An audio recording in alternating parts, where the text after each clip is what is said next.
Okay. All right, guys, today I wanted to review the book DaoDeJing. DaoDeJing, and I figured what better place to do it than the beach. Yeah, so the DaoDeJing, it's a collection of poems written by Lao Tzu, a Chinese philosopher, to kind of describe his way of living, Taoism, which is just basically going with the flow, essentially. So originally, Lao Tzu, this philosopher, he was feeling very frustrated with society and... adjust it here. There you go. He's feeling very frustrated with society, and as such, he was leaving China, and at the Western Gate, a guard stopped him, and he was like, "Oh, you're that Lao Tzu guy, aren't you? Before you leave, could you write down some of your thoughts for me, just so that we have something, some record?" And so then he wrote this book, DaoDeJing, The Way and the Power, which is 5,000 words, known to be 5,000 words. It's kind of funny because this book opens by telling us that the Tao cannot be spoken. It's the eternal Tao. It's funny because they say that it can't be put into words, but obviously he wrote this entire manuscript of 5,000 words about it, so it doesn't, kind of contradictory. And in this book, they mention a poet, Bo Jui, that joked, if Lao Tzu knew that it couldn't be written, why did he write a book of 5,000 words? So in this video, I'm going to be sharing kind of passages that stood out to me in particular at this point in my life. Obviously, I recommend that you read the whole thing because it can be interpreted very differently by different people depending on where you are in life, but this was my interpretation of it. Let me readjust this. I feel like I'm completely shadowed here. Is any better? More sunlight on my face. Something that stood out to me in chapter 1 was this passage, this phrase by Lao Tzu where he said, "The Tao that can be spoken is not the eternal Tao. The name that can be named is not the eternal name." This kind of reminded me just of life in general. Like, there's certain aspects of life that truly make life what it is, right? The Taoism of life, if you will, that can't really be put into words. Like, you know, the warmth of the sun on your skin, and that feeling that you feel, those butterflies that you feel when, oh shit.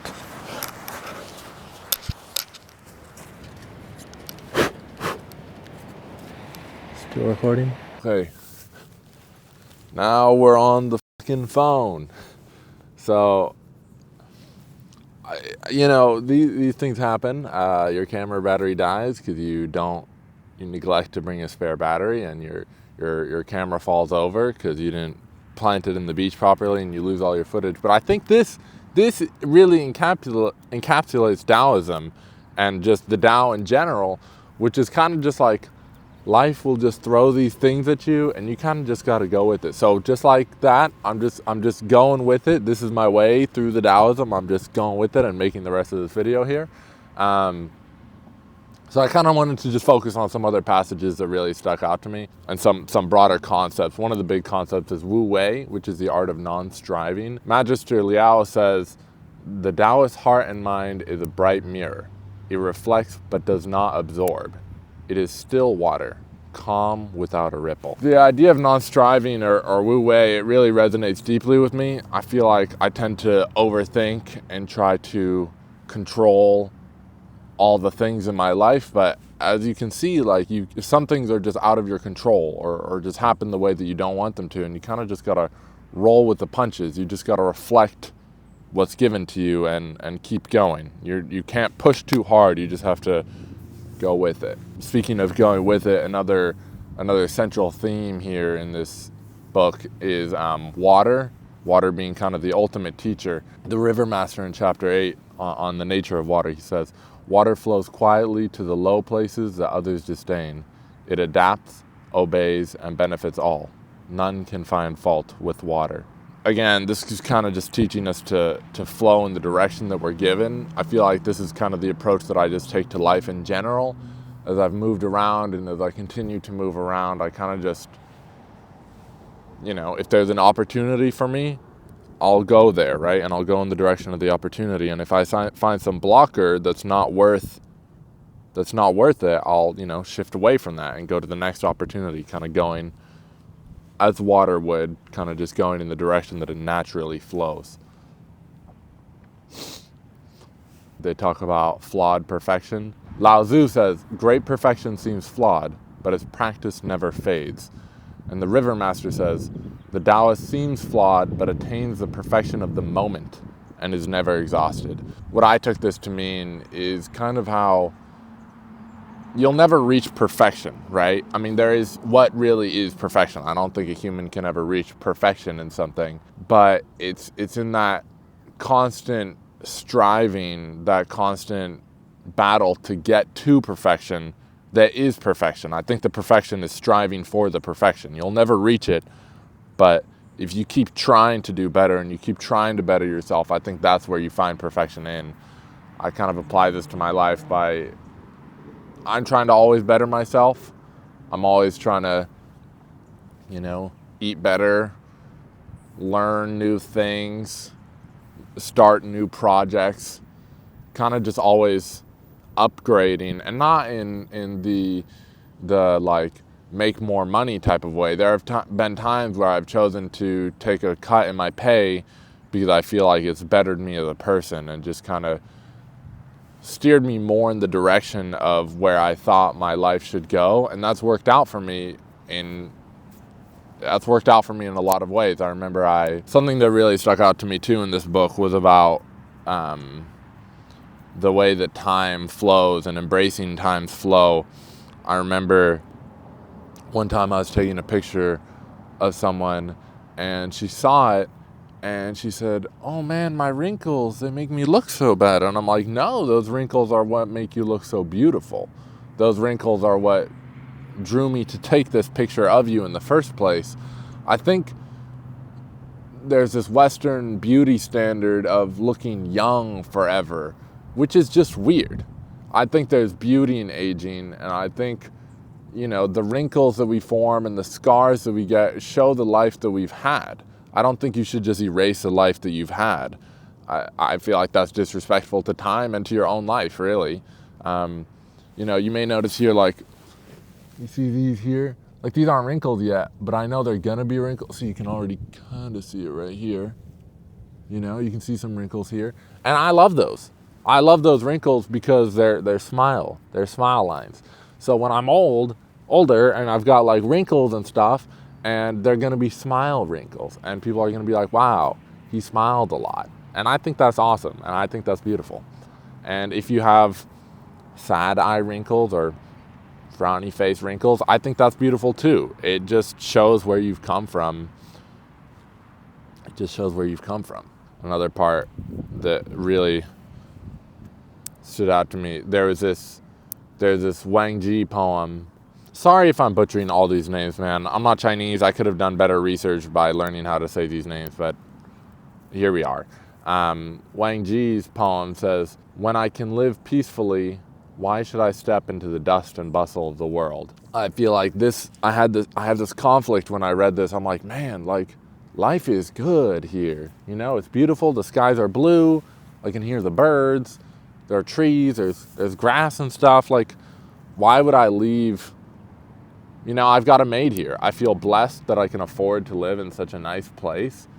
But still, there's something just drawing me to the dust and bustle of the world, right? That, like, city life, that trying to achieve more, that trying to do more. And I think part of that is just being young and wanting to achieve. But I think part of that is just in my nature to always want to see the next thing, to do the next thing, As I was wrestling with this conflict in my head, I saw this another passage. Magister Liu said, "They are in the dust, but not of the dust. In the world, but not of the world." So when I read this, it kind of helped me realize, like, you can be in the dust and bustle, right? You can be in the trenches without being of the dust and bustle, without being of the trenches. To mean, you can be in this chaotic, sometimes scary and busy and frivolous and stupid world without being part of that.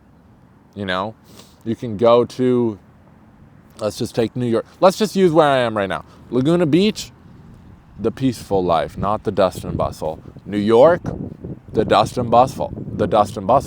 And I was like, man, why would I leave Laguna Beach, the peace, to go to the dust and bustle of New York? But you can find peace within the dust and bustle, right? You can go to the park in New York, you know. You'll probably see me in New York making videos just like this, sitting in the park, not being of the dust and bustle.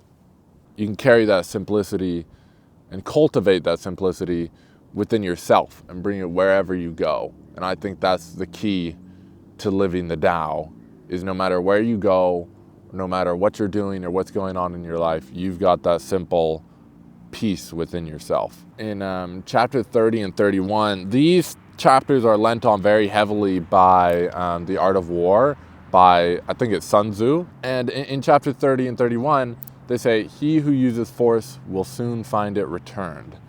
And weapons are instruments of ill omen. Even in victory, there is no beauty. And I think this is really important to remember, especially in our modern times, as politically things are heating up. We've got a lot of conflicts going on right now, lots of ongoing conflicts that have been going on for a long time. And, you know, I think it's good to remember that our enemies are just people too, right? If we have to beat them in some way or stop them in some way, I don't think there's no delight to be had in the lives that were lost or the lives that were irreparably damaged, you know. Like, let's take the Israel-Palestine conflict, for example. Regardless of whose side you're on, regardless of which side is the side that should win, I don't think there's anything good in, you know, Israeli or Palestinian civilians dying and getting hurt. Even the soldiers, you know, they're just human lives that are being wasted for a conflict that's been going on for hundreds of years. So I think it's sad, and I think it's important to remember that even if we win, it's sad that the win had to be had. And they have this idea of quiet action, and this guy Gyron, I'm sorry, I don't know how to say these names. He says, if there are too few trees, I plant one. If there is no mountain, I paint one. I never complain of noise. Truth is here in its midst. I think this ties back to that dust and bustle of the world idea of, you know, you might be in a place where you don't see the beauty that you're missing, you know.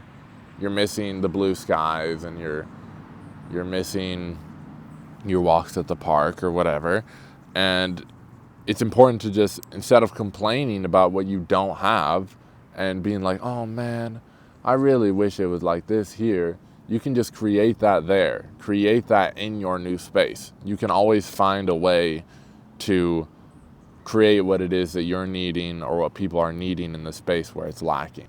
Overall, I feel like this book, it's come at a pretty important part of my life, you know, as I'm in my young 20s figuring out what I want for my life and where I'm going and stuff. It kind of helps me to remind me to kind of just trust the flow that life is going in and just embrace the imperfection of life and of my life and to carry that simplicity within me, right? No matter where I go, to find ways to find and feel peace and just take the direction that, I don't think there's any direction that my life is meant to go. I don't think there's any direction that anyone's life is meant to go. I don't believe in destiny in that sense. But I think the direction that your life does go, you can find a way to make it good and beautiful and peaceful. And that's my goal. No matter which way my life goes, I intend to keep it peaceful and beautiful and to spread peace and beauty.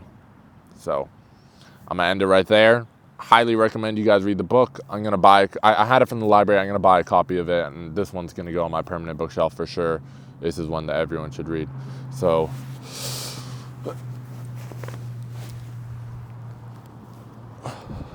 oh God, my hips.